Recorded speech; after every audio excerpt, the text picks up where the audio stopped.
when boyhood's fire was in my blood, I read of ancient freemen of Greece and Rome who bravely stood, 300 men and 3 men.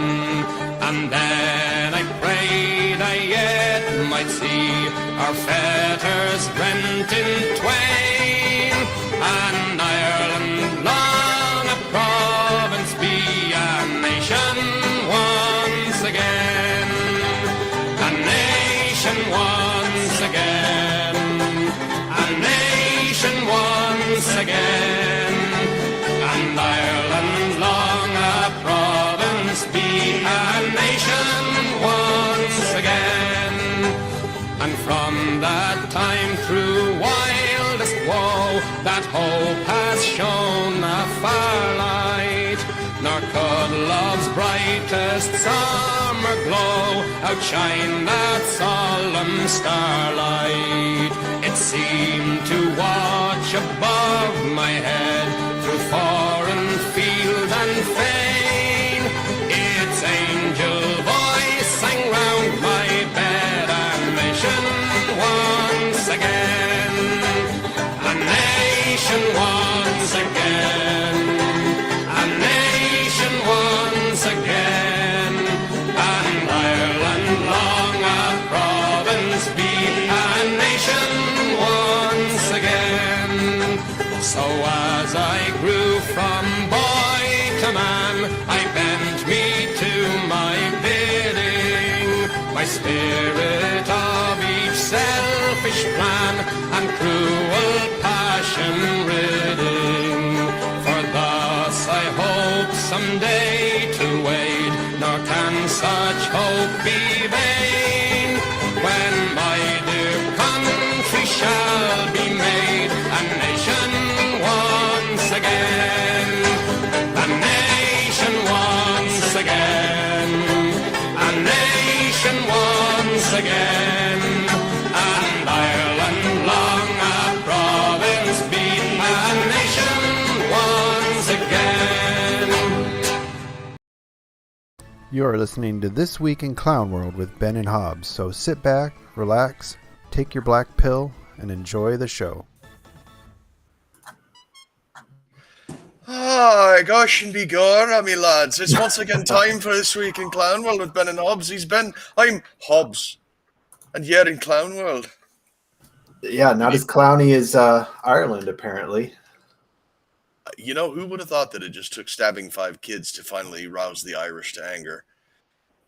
I like how the media tried to spin that right away too.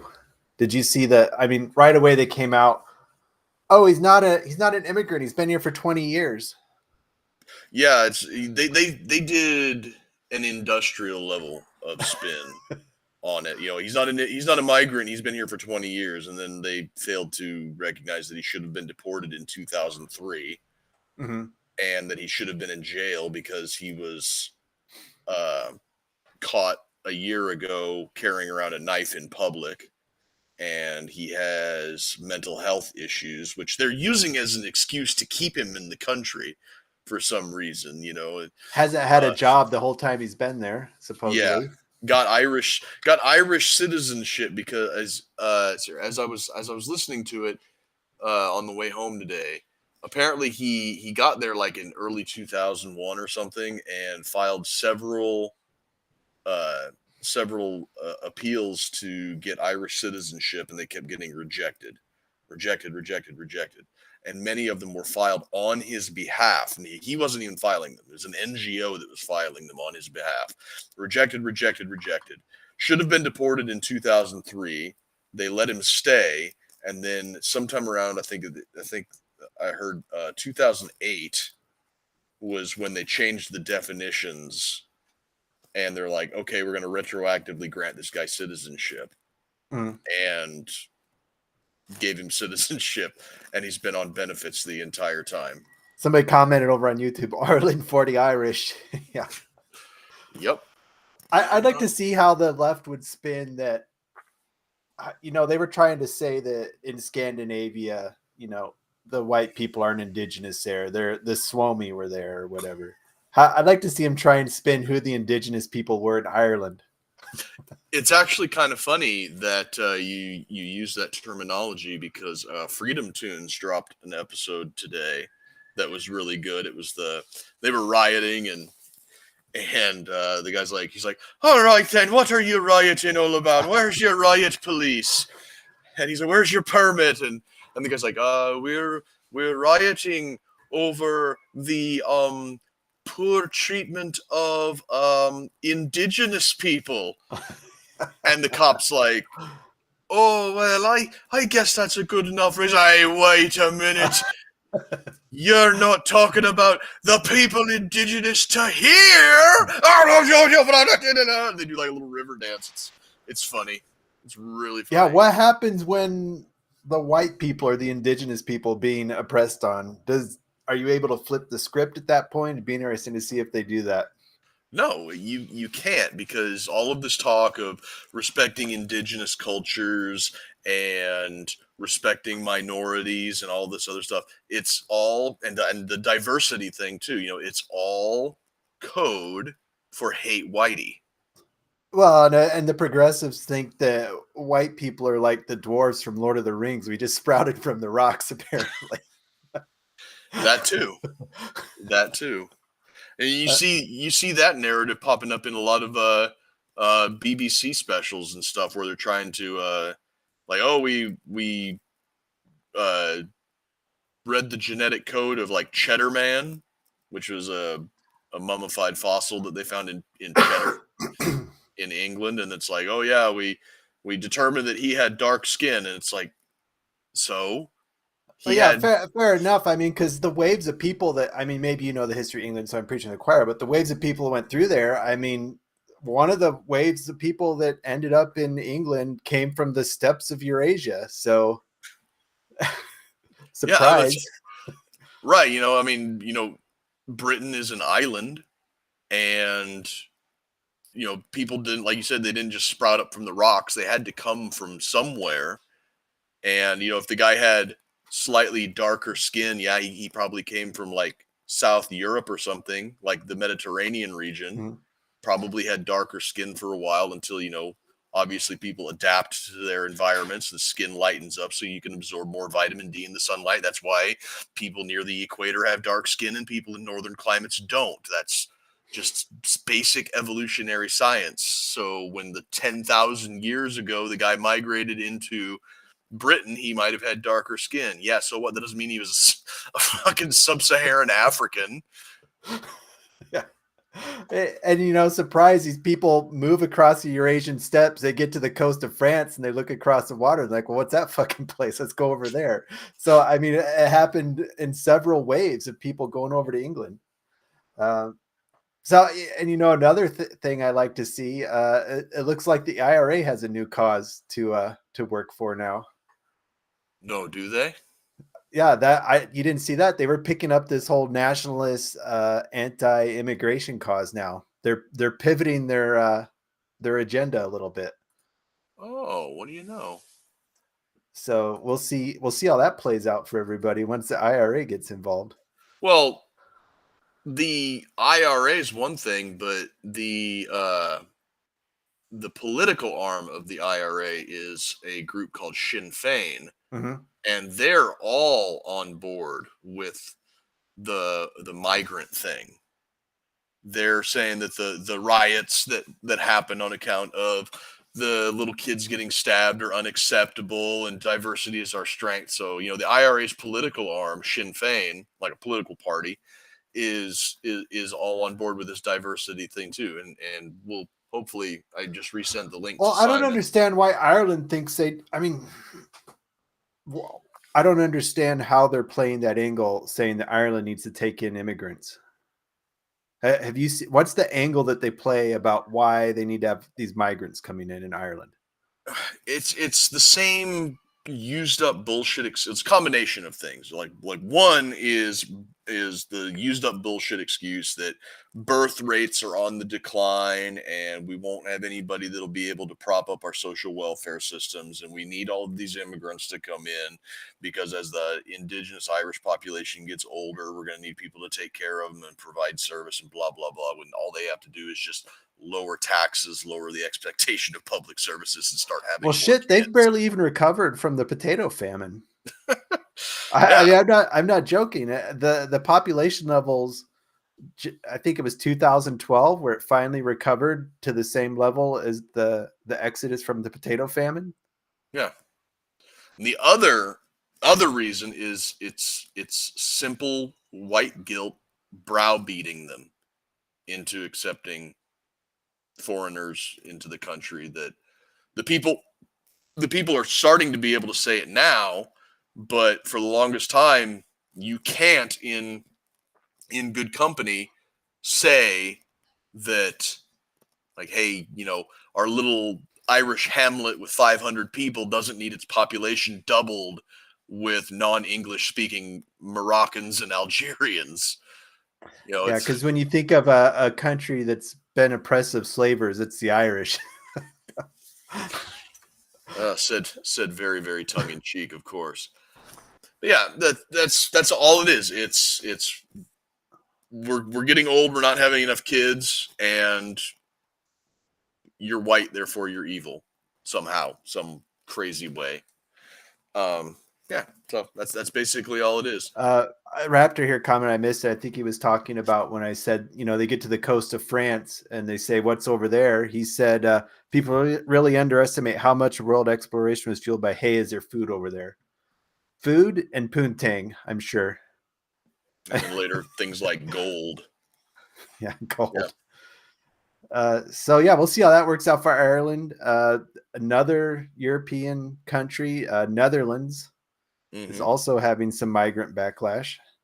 Yep, Geert Wilders was elected as the prime minister finally.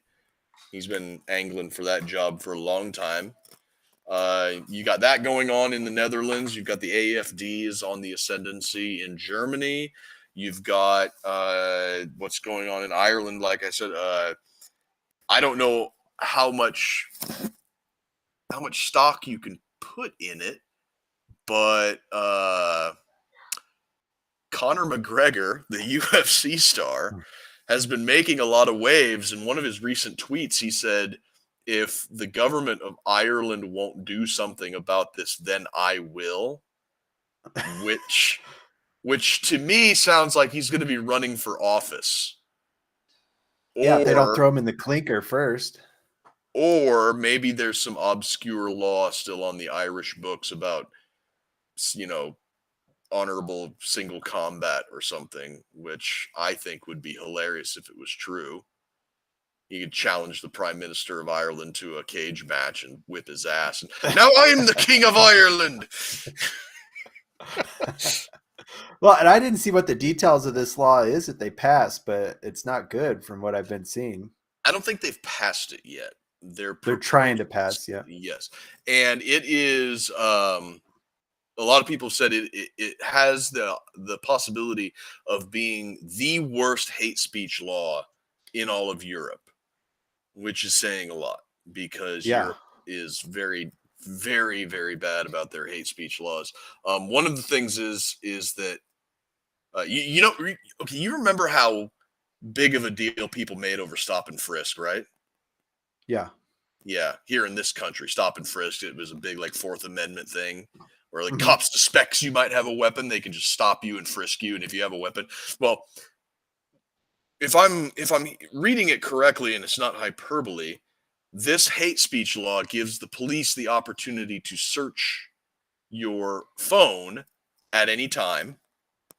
If you refuse to give them the password or open it up with your fingerprint or however you get in, then they reserve the right to arrest you and then get into your phone.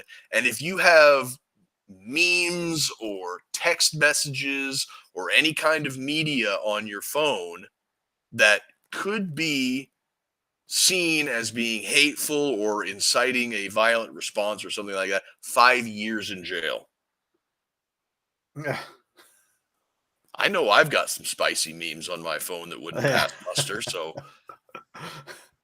as beautiful a country as Ireland is, and as much as I would like to visit it, I think I might be reconsider that. Yeah, might be putting those plans off. I'm sure they'd just love to throw a spicy American in jail if they got the opportunity. I wouldn't mind visiting England. England's off my list too. I'm not stepping foot in that country either at this point. Yep. And it's sad. I mean, if you listen to the Lotus Eaters, they'll talk you out of it in a couple episodes. Yeah, that's where I'm getting most of my news about this Ireland thing right now too. Is some episodes that they put out there, and it's really unfortunate too because in a lot of ways, England, Ireland, that whole area over there is like the birthplace, the incubator for all of the common law theory and everything. Like everything that the American experience is, we owe to English common law, Magna Carta, and in a large respect, the Roman Republic. And we as Americans probably wouldn't be able to get there. Simon's in the host chat over here. He said we should just stick to visiting Iran and North Korea, I guess. be a lot less likely to throw us in jail. Sad. So when are these countries holding their elections about the same time as the American I mean, this could be a worldwide flipping of governments at this point is what it's going to look like. Yeah, it is. I'm sure once we bring Simon in, he can give us actually, like, why don't we just pull him in right now? Like, we're over here speculating. And he'll have a better. Let me get him up here. Hold on, Simon. I'm getting you up here.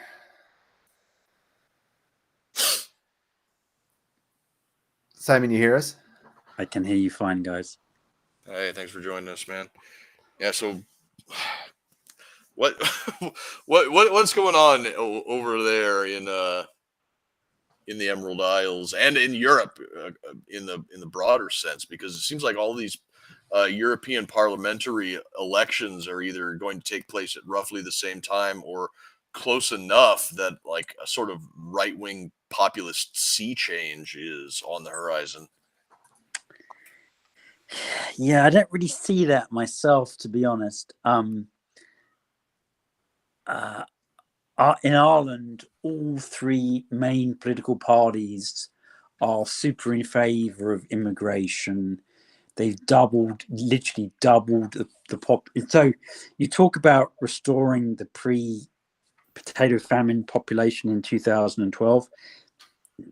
Since 2012, they've doubled it again with migration. Yeah, I saw something crazy like 1 million. They've added 1 million migrants in a country that size. Way more than that. They doubled the population in 10 years. And this is what they're planning. They're not doubling it in 10 years, but they're planning to double it in 30 years in Australia and in Canada. And that doesn't assume any births. So if they say, right, we're bringing in 1 million people a year for 30 years into Canada, that'll double the population. But if, on the other hand, everybody who comes in starts pumping out babies within 9 months, then that's going to double it a lot faster than in 30 years.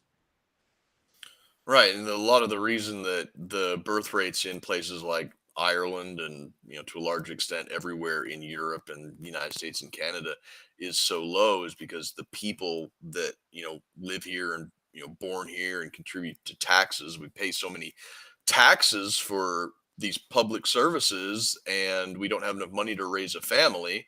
And so then they bring in all of these people from these third world countries expecting them to pick up the slack, and rather than just to give you an idea of how bad it got in Ireland, because I actually have Irish friends and I understand the situation very well, that they were the last country in Europe to have birthright citizenship, which obviously by administrative fiat we have in the United States currently, right? And what used to happen is that about to pop pregnant women would fly in, normally from Nigeria. They would be, even if they had like destroyed their passports and claimed asylum, whatever, at like 9 months and X days, they would be immediately whisked to the maternity ward.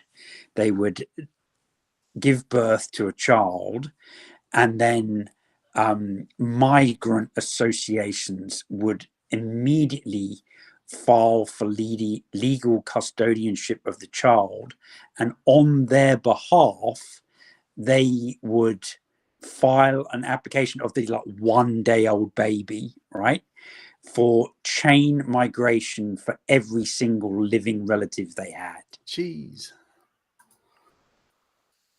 That's a little much. Yeah. So you'd have a 1 day old baby suddenly sponsoring like 50 relatives. And those relatives wouldn't be DNA tested. And they have, in Nigeria, they often have 3 names. They have like an anglicized name, they have a tribal name, and in many cases they have an Islamic name. So I mean, I met guys who were ferrying furniture from like house to house to house to house, setting these enormously large families up in government housing or government subsidized housing.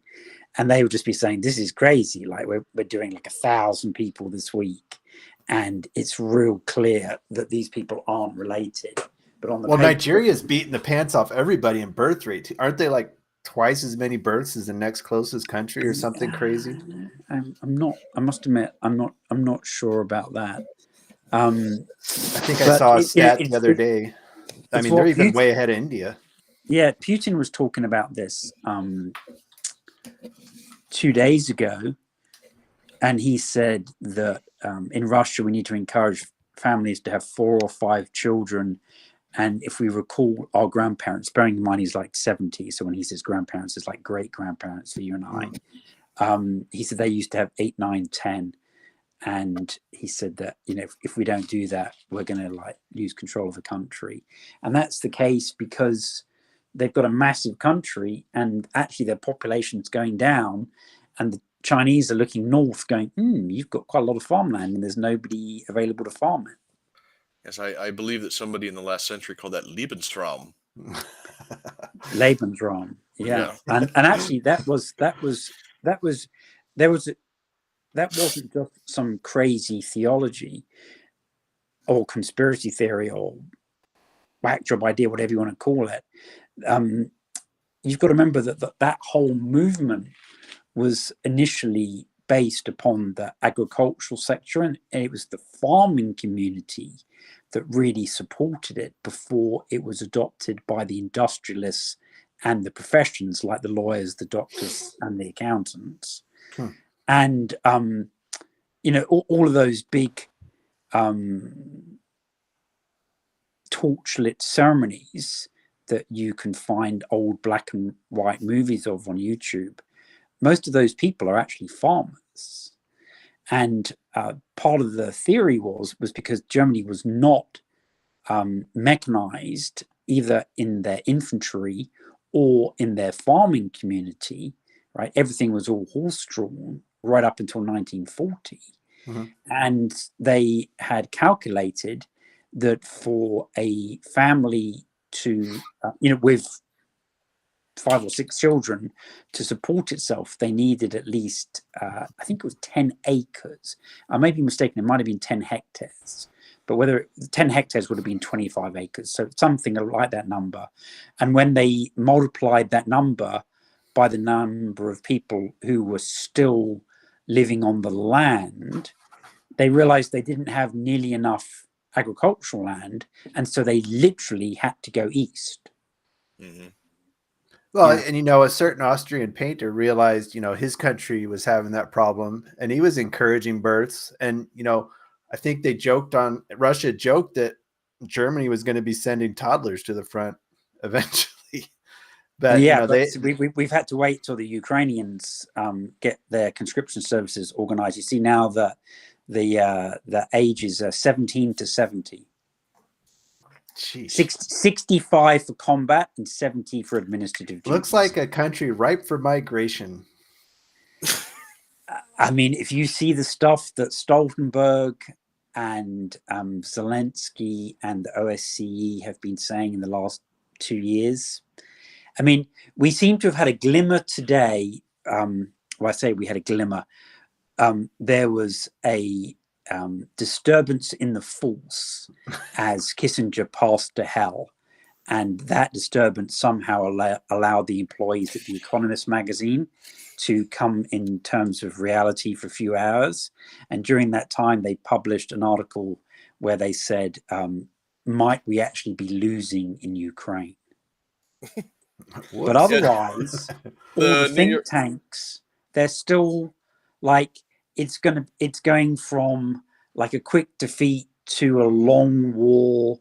We're disappointed with the summer offensive, but providing we can give them $100 billion a year, then they might be able to hang on till like 2030. There's that number again. Yeah, there's that number again.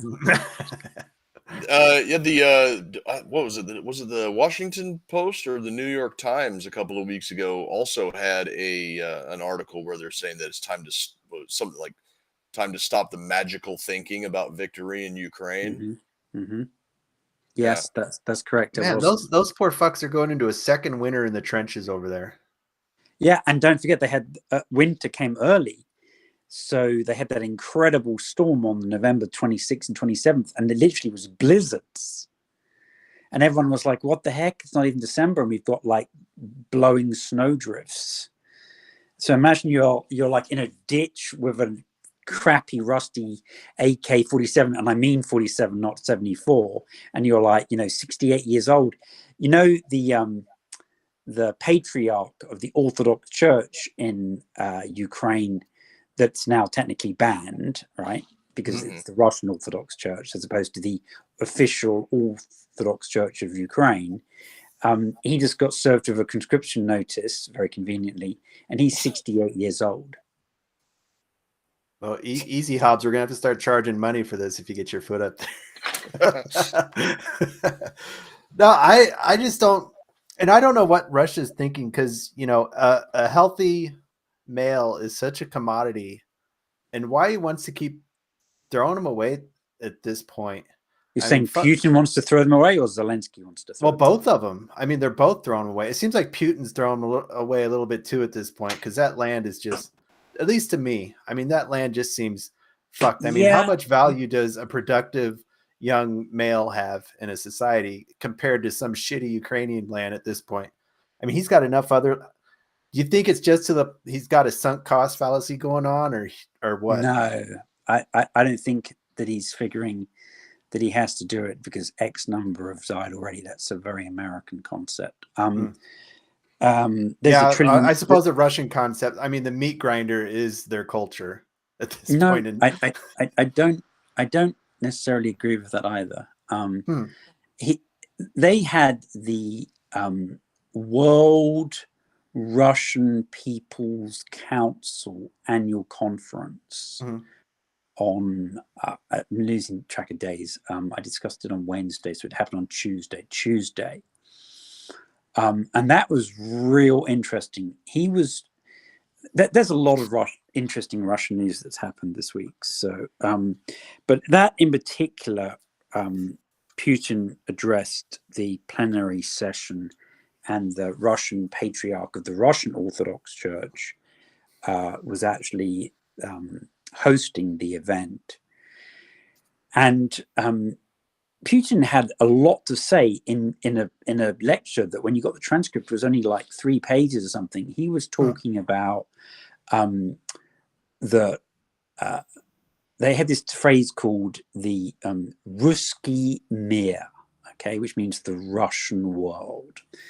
And that's never really been defined. And he defined it for the first time, and it was extremely interesting. Well, at least it was to me and various other nerds, and those who don't really want to get hit by nuclear weapons.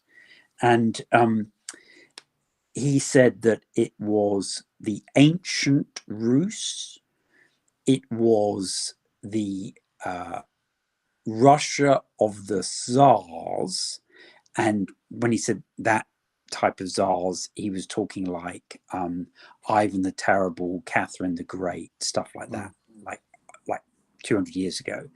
Then he said the Russian Empire, which is kind of like 1800 to 1920. Okay. Then he said the Soviet Union, and then he said modern Russia. Okay. And his definition of the Ruski Mir was all of those combined. Yeah, and that worldview is kind of illustrated in the way that they fly their flags in Red Square over the Kremlin. Is they have the old imperial czarist flag and the Soviet flag and the modern flag of the Russian Federation all flying together. Then he was talking about the triune of Russia. And he said that's the Russian Federation, Belarus, which of course is effectively part of Russia via this union state, and Ukraine. Not part of Ukraine, and Ukraine. And that to me was like, wow, that he's like announcing like a massive change in war aims, when he's saying that those three should actually form the modern Russia. So that was really interesting. I actually discussed that for 30 minutes on TNT Radio with Hervé Moritz. So now when Putin says Ukraine is part of modern Russia, is he thinking of all of Ukraine? Yeah, that was the point. He didn't say Donbass, and he didn't say Donbass and Novorossiya, which he did in the context of Russian civilians giving their lives to defend Russia. He specifically named the places they would die. But in terms of the concept of Russia, he didn't say Donbass, Crimea, Kherson, and Zaporozhye. He said Ukraine. Well, it seems like all of the Putin apologism that I've been doing over the last couple of years, saying that he had no imperial ambitions to conquer all of Ukraine. I guess I'm going to be eating some crow on that. No, but I'm in that shit house with you, because up until 2 days ago, that wasn't what he was saying. Now, Dugin changed a couple of months ago, and he started talking about restoring the Russian Empire. But if you talk about the Russian Empire, that's pretty much the Soviet Union, right? So, I mean, at that point, you're talking about all the Central Asian states, like, you know, all the stans like Kazakhstan, Kyrgyzstan, Turkmenistan, Uzbekistan, and Tajikistan. And if anything, they're pulling further away from Russia. So that's not really happening. He's not batting down that road at the moment. But he is talking about Belarus and Ukraine. I mean, I can easily see Lukashenko passes away either from walking close to an open window or of natural causes in old age. And they say, you know, the Democrats, for want of another phrase, the color revolutionaries, one might alternatively say, decide Lukashenko's gone. He's been president since 1990. We're taking over. And the Russians just roll in and go, we're taking everything. Well, and I mean, how much would people complain if they laid claim to Belarus? I mean, historically, that Belarus is almost entirely merged with Russia. That they've merged on like 27 categories. There's like 3 things, like it's like tax, you know, what color toilet paper is provided in government hotels, and, you know, I don't know how long the hour hand of a clock should be or something. Those are like the 3 things that haven't been unified so far. How much of Belarus was part of Poland, though, for a large part of its history? Do you know off the top of your head, Simon? Did Poland stretch to Minsk, or? No, yeah, you had Lithuania. You had like the Duchy of like Lithuania and Poland. So Lithuania now is like I don't know, like a tenth of the size it was. It used to be huge. Okay, so it's really like what was the Duchy of Lithuania, and I mean those borders have changed so many times in the last 250 years. It's just ridiculous. But we've got Poland. We've got this what they're calling a zombie government, because the ruling party, like their percentage vote share went down like 7%, but they still were the top vote winner. But they couldn't form a coalition, so they won like 35% of the vote. They have this parliamentary procedure where the top party gets the opportunity to form a coalition, and normally they have to demonstrate that they can really have more than 50% of the seats in parliament, but they didn't do that. The president, who's also formerly of the PIS, which is the ruling party, he re-swore them in as the government, but they've only literally got 35% of the seats, and the guys who collectively won the election a couple of months ago, or a month ago, they've got like 55% of the seats. So they're going to have a vote of confidence in 2 weeks. The ruling party is going to lose. Then the president's going to go to the new party and say, can you form a coalition? And they're going to go, yes, we can. And he's going to go, okay, you've got 2 weeks. They're going to have a vote of confidence, and then they're going to take over. And that's led by Donald Tusk, and he's the predecessor to Ursula von der Leyen. He was president of the European Commission, and he is super, super, super pro-European, and he will allow for the distribution of migrants that Poland's resisted for the last 10 years. And suddenly they'll be flooded with millions of Muslims.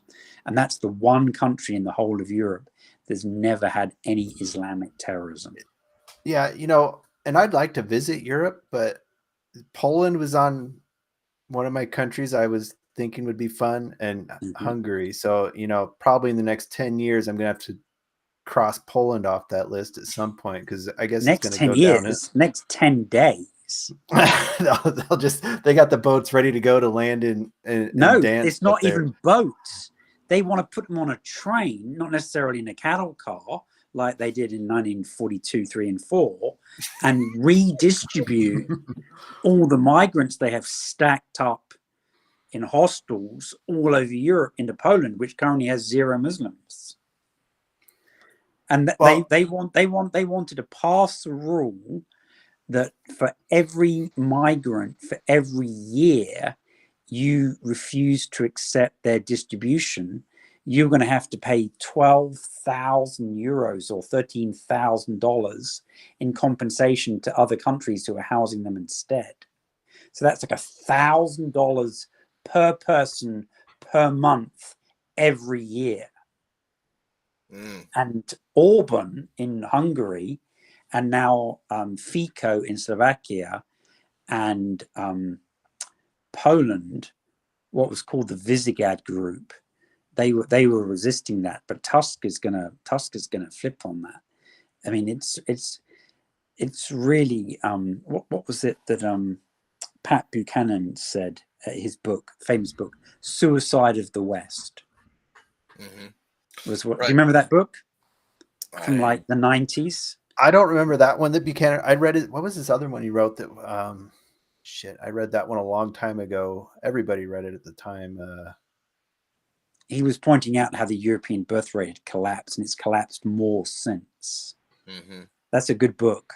I've still got it floating around somewhere. Pretty propping up. Speaking of borders and immigrants, I saw some news about Finland too, where they closed their last open border with Russia. Yeah, they had 8 border crossings with the Russians. First of all, they closed 4, then 7. Now all of them, because Belarus and Russia have been using migrants as a way of distracting the border guards, and also placing an enormous economic burden upon those But countries. I looked at the nationalities of the people that Finland said was coming through. Where is Moscow finding these migrants to stuff up through that border crossing? I thought that was interesting. No, they basically, like Mexico, just give them free passage as long as they say, we don't want to stay in Russia, we want to go to Finland or Sweden or Poland. Then they literally give them safe passage through the country. See, just the same as all those people who ride those trains from the south to north of Mexico. It's exactly like that. There's no difference whatsoever. So now they've closed all their boarding crossings, but not only doing that, they're trying to build like a 1,000-mile fence because they've joined NATO, which actually is a violation of their peace treaty with Russia. Because you've got to remember that they fought against the Russians for a long time and were supported by the Nazis, and that was the one administration that wasn't overthrown at the end of World War II. They allowed the leader, what was his name, Mannerheim or something, to quietly step aside, and he wasn't prosecuted, died in his bed. And well, we've talked about this before though too. I mean, Finland didn't buy into the whole Nazi dogma. They just wanted to fight. They didn't want to be part of Russia. Well, they had two wars, didn't they? They had the Winter War of 1939, where the Russians really got slaughtered. And then the Russians, that actually made them realize that their army was like a total cluster F, and they had purged a lot of their good officers, and they completely reorganized their military and made them much more capable of winter warfare. So that'll be interesting. The Finns did well. They held off overwhelming forces. There's a few good movies about that in English. These guys, they fought for like 4 years of no home leave and stuff. It was just crazy. What did I see too? NATO was putting troops to help with their border patrols. Was that? So yeah, that happened. So there's no American bases yet, but I'm sure they've got a spot picked out already. I'm pretty sure they've got a few spots kind of like picked out that look, particularly good news now that there's less Russian tourists boosting the price of prostitution. So I mean, they're going to regret that because a lot of their business was cross-border. Russians would go over. There was an extremely active cross-border flow, and that now has been throttled to zero. I think Finland's alcohol consumption even beats Russia's. Last I saw. Yeah, well, if you look at the average daily temperature, it's not particularly surprising, right? It's like living in Seattle, right? There's nothing to do but drink beer. Yeah. Or vodka. Yeah. So, I mean, with everything that's going on between the Russian-Ukraine war, all of this migrant shit going on, there just seems to be like a perfect storm of bad things coming in everybody's direction. I mean, I kind of want to go back to that. What you were talking about earlier with Hungary and Poland refusing to take migrants, and the European Union threatening like $1,000 a day per person fine on them for not taking the migrants. Yeah, per month. Yeah. So with that being said, you got groups like Hungary and Viktor Orban. They're holding strong, even if Poland is starting to collapse on it. And then you got guys like Geert Wilders up in the Netherlands got elected, and he's actually floating the idea of getting out of the European Union specifically because of stuff like this. Yeah. Do you think Wilders has been talking this story for 25 years? He doubled his seats in Parliament, which was a surprise because they thought that the Kurdish woman who took over the VVD from Rutte was going to win, and she lost quite a lot of seats. She hasn't resigned as the party head, and she's refused to form a coalition with Wilders. So in Holland, they have this bizarre parliamentary system called the Polders system, Polders.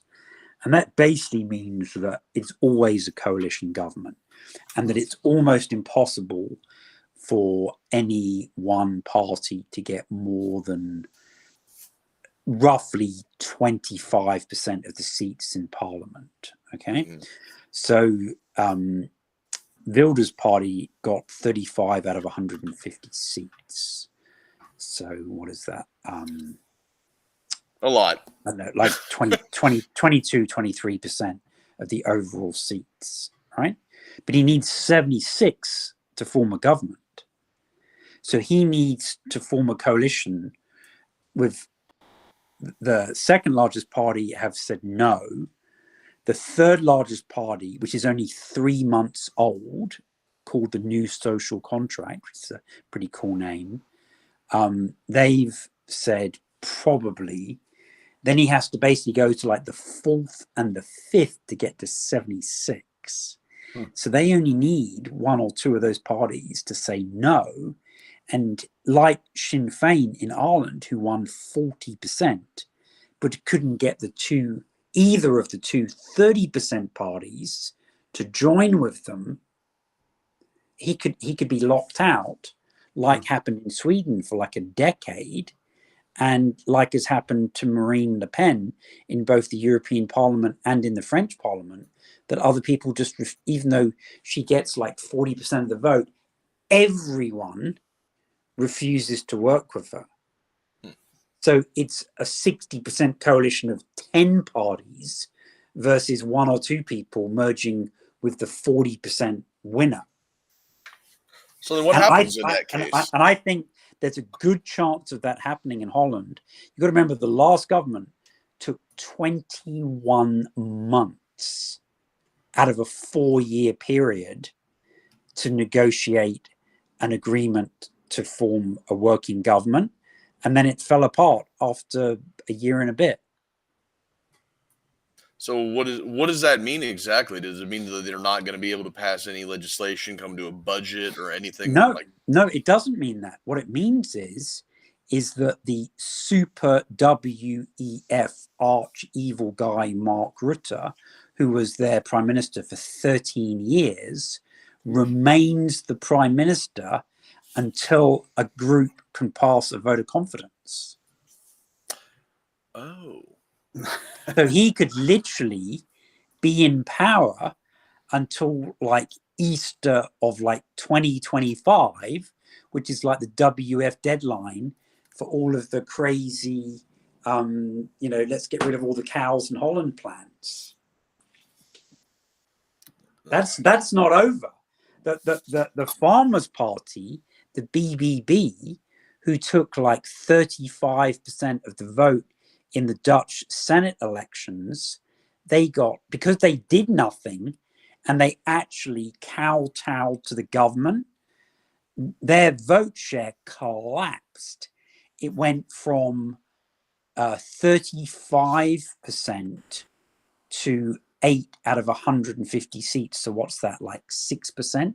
So they literally went from 35% to 6% in less than a year.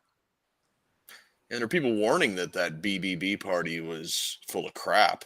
Yeah, those guys, they literally got paid off or whatever, and instead of fighting against the government, they started cooperating with them. So that's why their Senate elections and their equivalent of the House of Representatives in American terms are not in the same year. Mm-hmm. So they did really well last year and then shit this year, in very simplistic terms. Yeah. So that's who knows how that mess is going to shake out? I mean, that could go either way from what I'm seeing. Is that the impression you get, that, this populist movement's going to, could gain some ground, then just fizzle and they're right back where they were before? They won't necessarily fizzle, but if like in Poland, everyone refuses to work with them, then they're just going to be the loud, screaming 35%.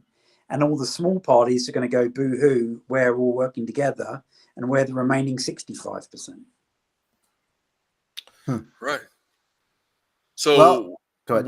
When would be the next election that would come up that, somebody like Wilders and his party, they have 35% right now, and when would the next election cycle be where they could pick up even more seats if they play their cards right and explain to the people of the Netherlands that, hey, we can't do what you put us in office to do because of our parliamentary system. So you need to get more of us in here. Yeah, that like Spain and Greece would only happen if it was impossible for a consortium of parties to be cobbled together that had 51% of the parliamentary seats. Mm-hmm.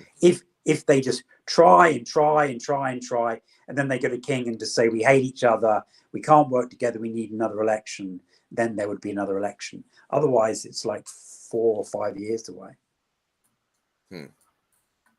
Well, and I'd like to.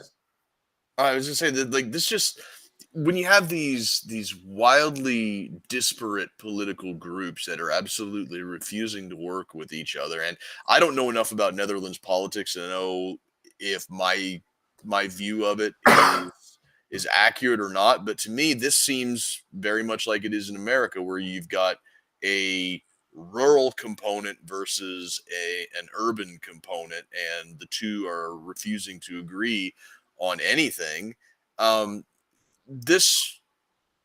It seems like artificially holding ourselves together with the boundaries and the borders that have been set is untenable, and like new lines on the map need to be drawn, secession movements need to happen. It's like, just, if we can't agree to work together, we need to separate peacefully, hopefully, but if they won't allow it. Yeah, no, I'm not, the way the system works there, it's kind of like it's been set up in Lebanon and Iraq now, that it's always going to be a coalition, and that historically has kept the extremist out, and that may be how it continues to work. I mean, people are genuinely pissed off that their countries have been utterly sold out.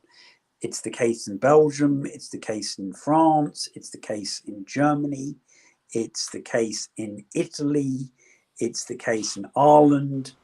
But if these people don't vote 51% for a candidate like Marine Le Pen, which they've had the opportunity to do, to literally save themselves twice, they deserve everything they get. It's the same with re-electing Trudeau.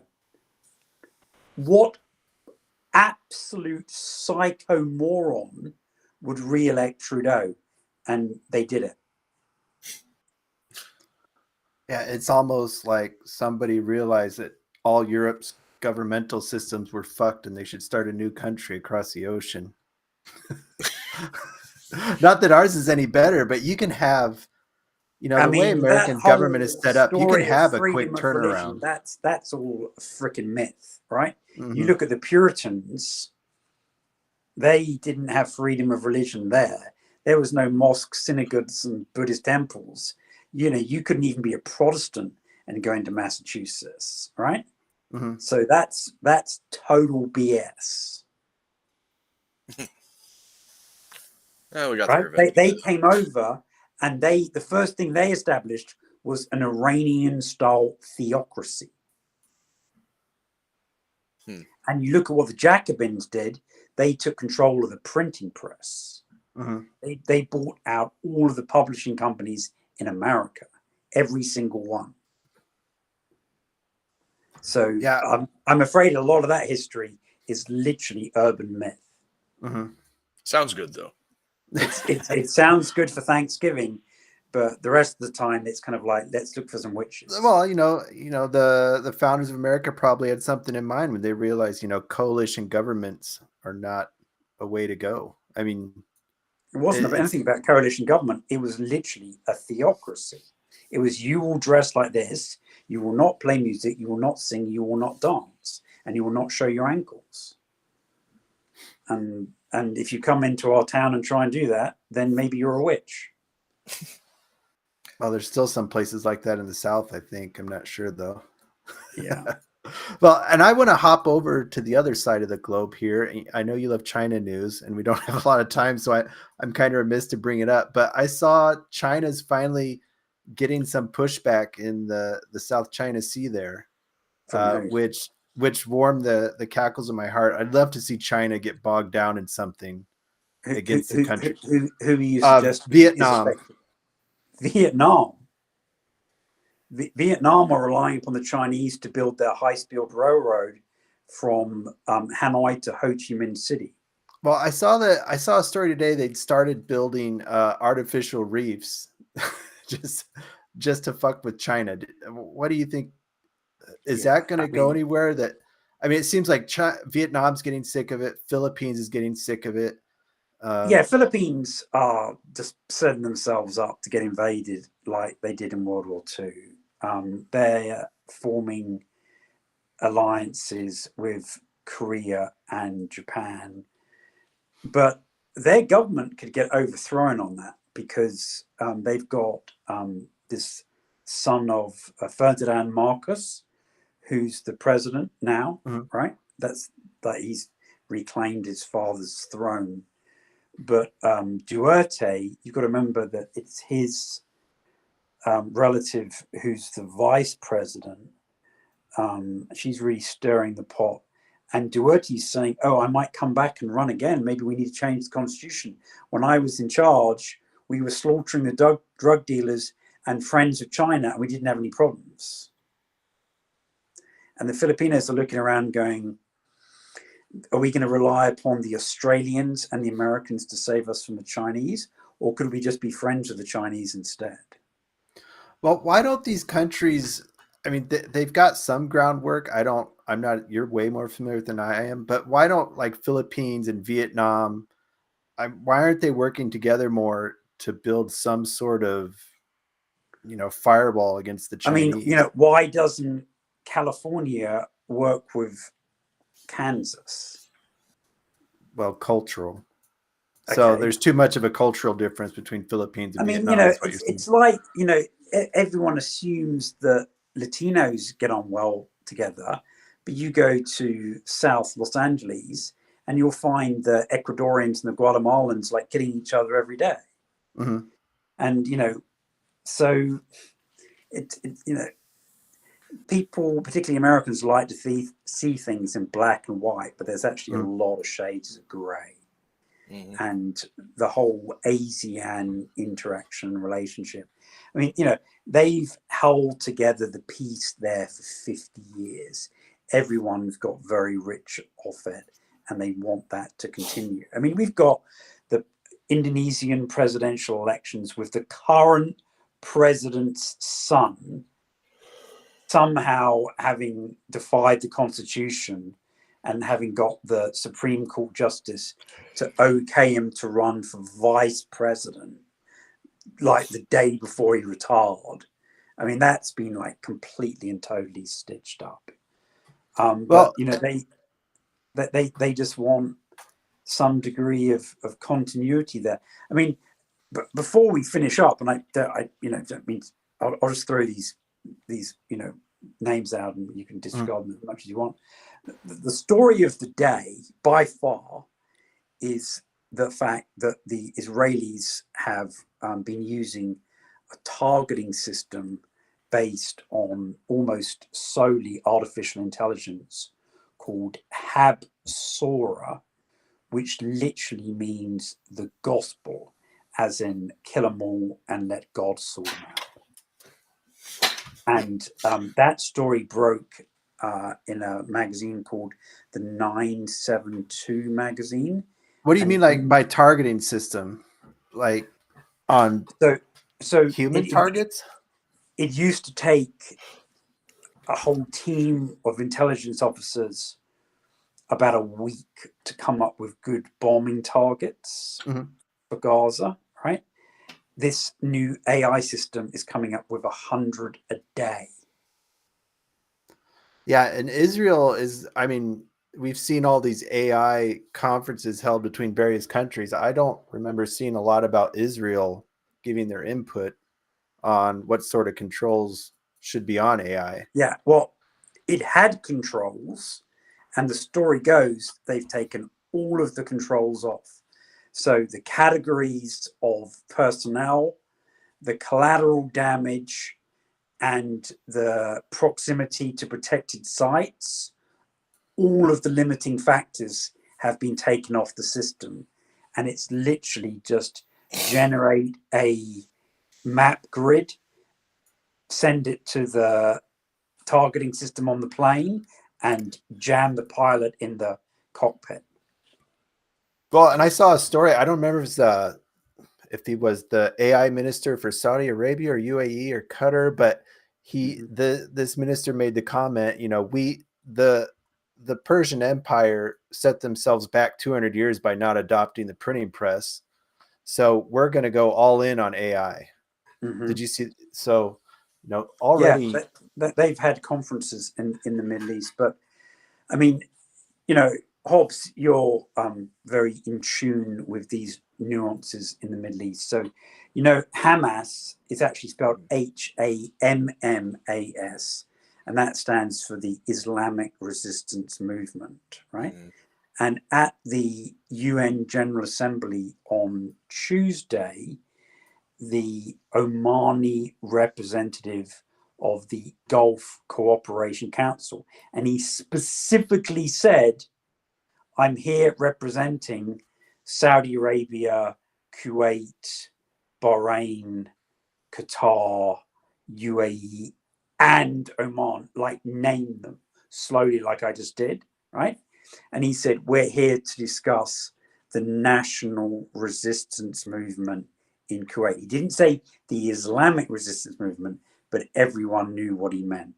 And that was a big FU to the Americans. We're not calling them terrorists. They're the national resistance movement. Yeah, they're on I mean, we've been talking about Jerusalem or Israel a little bit. They're on what, day 10 of their ceasefire now?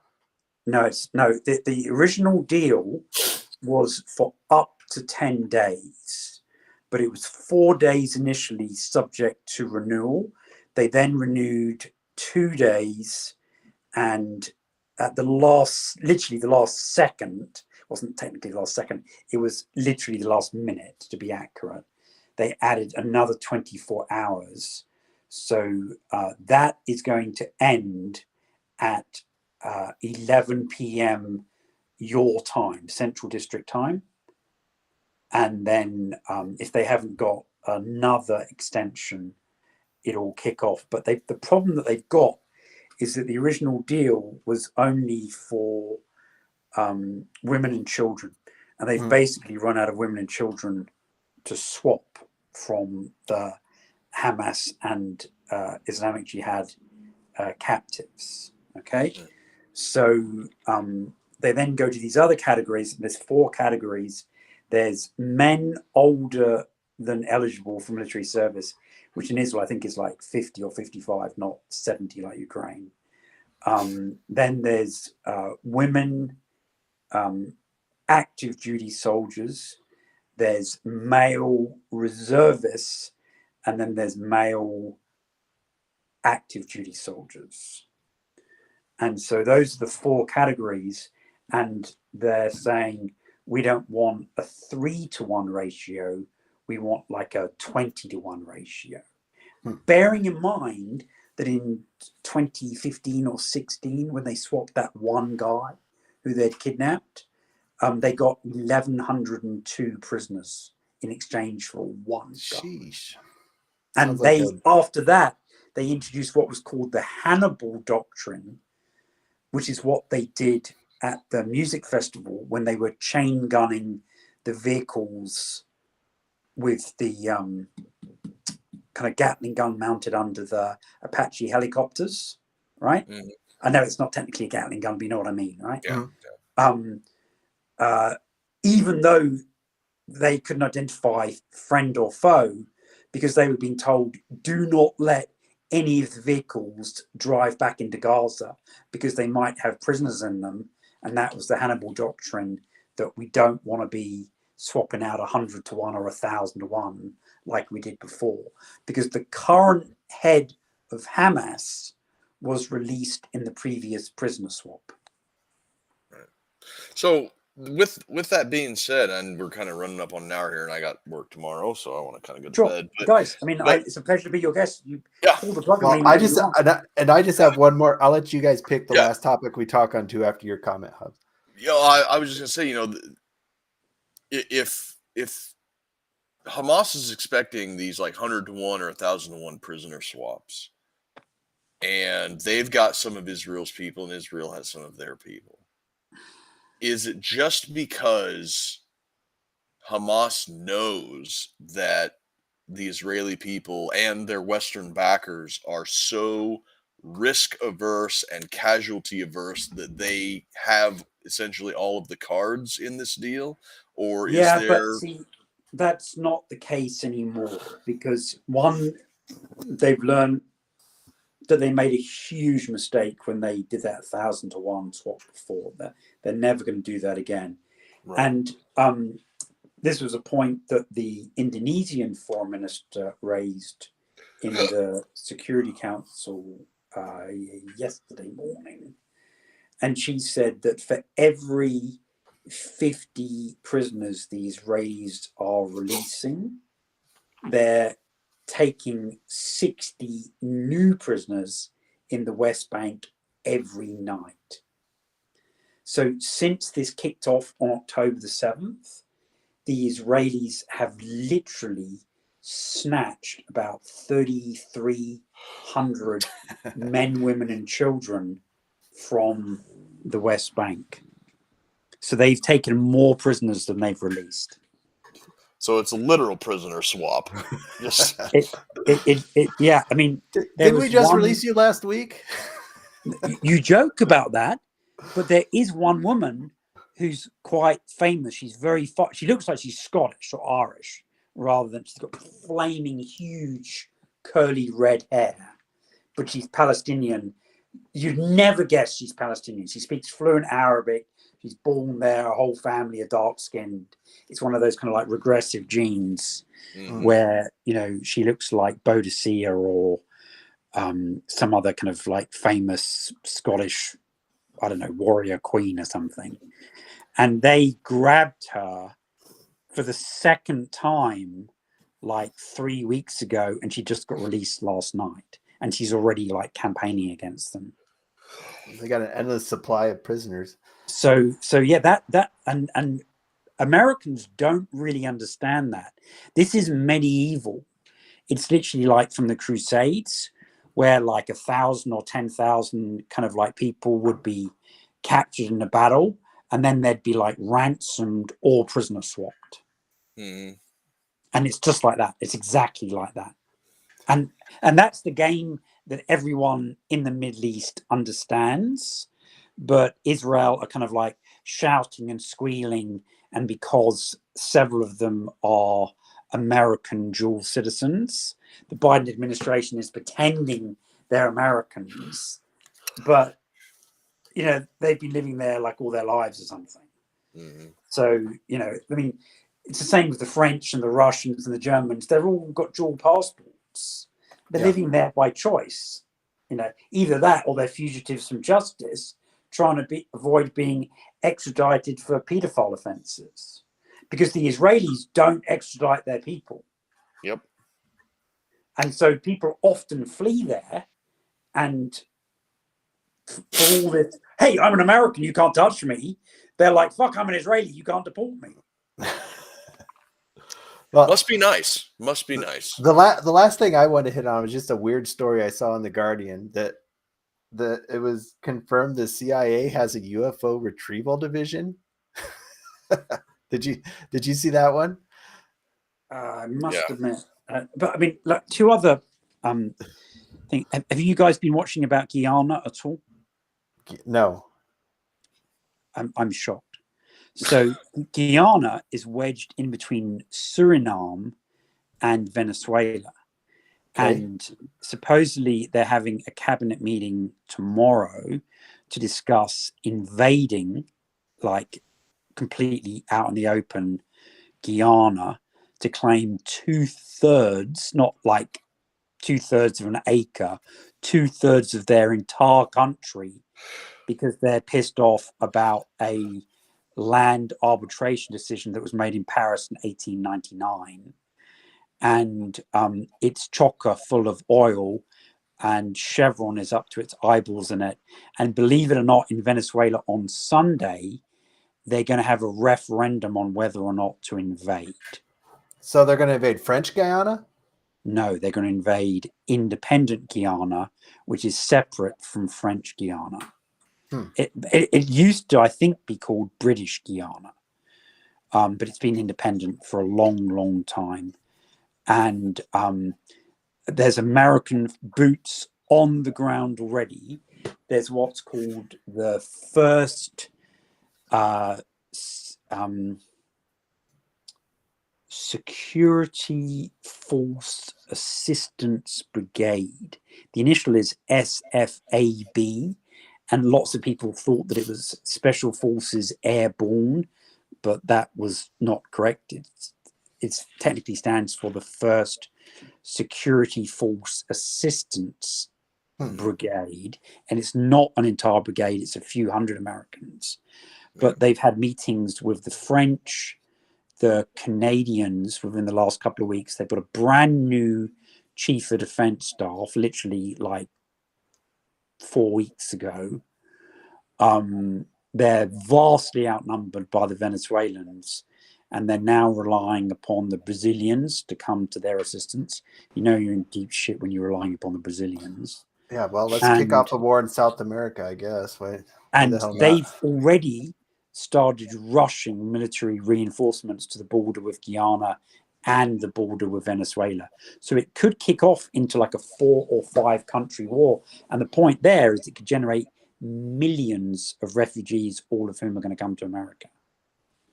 Just in time for the election.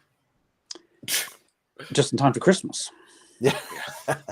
And with that being said, we've got 1899 land disputes causing modern day wars. We got 3,500-year-old ethnic blood feuds in the Middle East. We've got the reestablishment of the old Russian Empire. We've got replacement migration in Europe. Just everything is slowly and steadily falling apart. For the time that we've had with our usual cheerful discussion, which has been a pleasure, thank you so much for inviting me, we've actually covered quite a few big topics. No, seriously, like that, like these aren't hypotheticals. These are like kicking off like right now. Yeah, and the thing is that a lot of it could have been avoided a long time ago. So again, we as we close out here, it comes back. Are they stupid or are they evil? The answer is yes. So I think that's a good place to call it a night, because my brain's fried now. Yeah, speaking of evil, go check out the debate of the Antichrist there between DeSantis and Newsom. So the other thing that will be interesting for people to watch is if they go to the State Department YouTube channel, which I'm sure people are very familiar with. And one of my favorites. There's a 23-minute press conference that Blinken gave in Tel Aviv about 3 or 4 hours ago, and it's very, very informative when you know about the Israeli targeting system. He's been told about that, and he's now dancing around the subject, saying how they have parameters that they can put in place for civilian protection. Oh, I'm sure. Because he knows they've taken all the parameters off.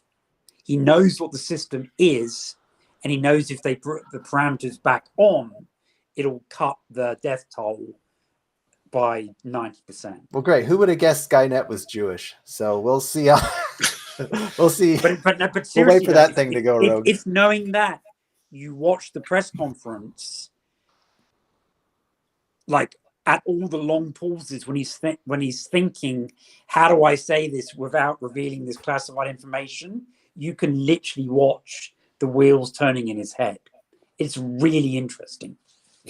So I guess tune in next week when we find out if the Jewish AI is targeting people who are uncircumcised, and we'll go from there. We'll go from there. On Yeah, that thanks. cheerful note. Thanks for joining us, Simon. Hobbs is ready to get out of here. He's got to work tomorrow. Thanks for joining us, everybody who's watching. Roads to Number 2 Liberty on YouTube, Rumble, Facebook. No longer on Instagram, as I've said. We're on Twitter at, what's that at, Hobbs? R2L Pod on Twitter, or just look for Real Roads to Liberty podcast. You'll see our little shield icon down there in the corner is the profile picture. So tune in And people next can week. find me on Weaponized. Oh yeah, Weaponized News with Simon and Sam. and Sam. And Sam sends you his greetings. So he was on Real Deal Media with Dean Ryan, and they were live abusing the Newsom DeSantis debate. so check that out. Watch out for Shlomo Bot version 1.0. Hope it doesn't get you over the week, and stay honky.